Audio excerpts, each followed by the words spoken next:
Sometimes, when you stare too long into the shadows, you forget where the light is coming from. The rain fell softly over the city that night. Streetlights shimmered on the wet pavement, and the reflection of passing cars flickered against Ethan's penthouse window. He stood there, silent, watching. Below, the city looked alive, but to him, it was just noise. Marcus's voice broke the stillness. "It's done, sir.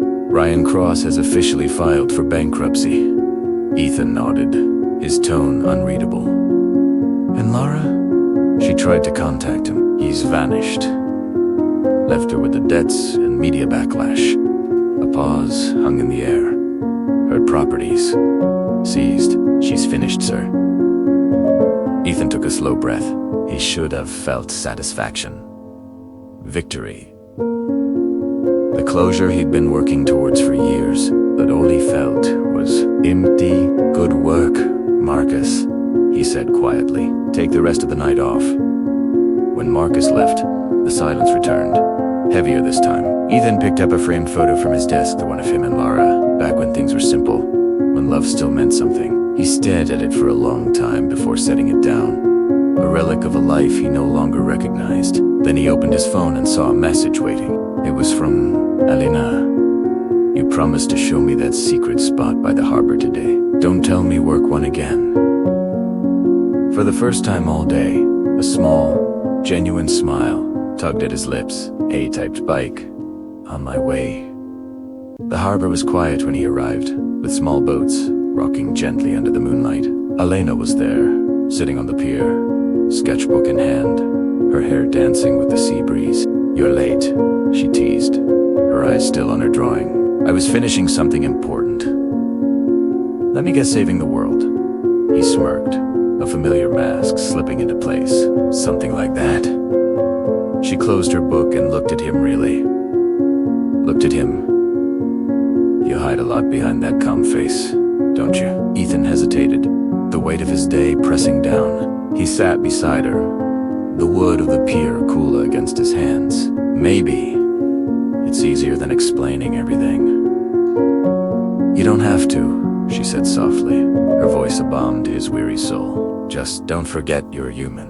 Even strong people deserve to rest." Her words lingered, warm and disarming, in the comfortable silence that followed, punctuated only by the gentle lapping of waves.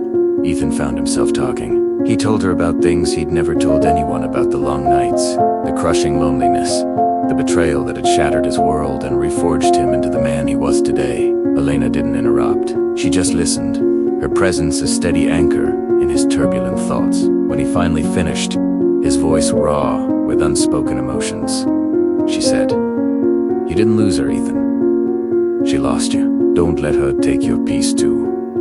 He turned toward her, and their eyes met. For a moment, the sprawling city, the glittering lights, the entire world around them disappeared. Something shifted between them, quite unexpected and undeniably real. Meanwhile, across the city, Lara sat in a small, bare apartment, a stark contrast to her old penthouse. The silence was unbearable, broken only by the constant buzz of her phone, delivering rejection after rejection. Investors she once commanded now ignored her calls. Desperate for a distraction, she turned on the TV. Breaking news. Ethan Cole's foundation announces new housing project for underprivileged kids. Ethan's face filled the screen. Confident, untouchable, and standing beside him was Elena. Lara's breath hitched. "Her," she whispered, a knot of ice forming in her stomach. "It's her again." She watched them smiling together as reporters swarmed them. She saw the way Ethan's hand brushed Elena's shoulder, a gesture so protective, so natural, it made her chest tighten with a pain sharper than any financial loss. The man she had discarded for being lazy, unambitious, nothing, had become the one man she could never reach again. Tears blurred her vision as a devastating truth crashed down upon her. "I made a mistake," she choked out, but no amount of regret could turn back time. Back at the harbor, Elena stood, dusting off her hands with a light-hearted grin. "Come on," she said. "You look like you haven't eaten in days." Ethan let out a small chuckle. "You always think I'm starving. Because every time I see you, You look like you've been surviving on coffee and revenge." He laughed quietly, and for once, it wasn't forced. It was real. "You really see right through me, don't you?" "I don't have to," she replied, her gassy soft. "You let me." Later that night, as Ethan dropped her home, she paused before getting out of the car. She turned to him, her expression serious. "You're fighting something, Ethan. Whatever it is, and let it turn you cold." He looked at her, at the genuine sincerity in her eyes, and felt a profound shift within him. He nodded slowly. "You have my word." She smiled softly, a look of relief washing over her face. "Good. Because I think there's still so much light left in you." As she walked away, Ethan leaned back in his seat, exhaling a breath he didn't realize he'd been holding. Her words echoed in his mind, a quiet but powerful mantra. Don't let it turn you cold. The next morning, Marcus entered his office, holding a stack of newspapers. "Sir, the press is calling your silent acquisition of Cross Holdings the revenge of the century. They're piecing it all together." Ethan stared out the window, at the same skyline he once viewed through a haze of pain. Now, all he saw was clarity. "Let them talk. Should I prepare a public statement?" Marcus asked. He shook his head. "No, I'm done with the past."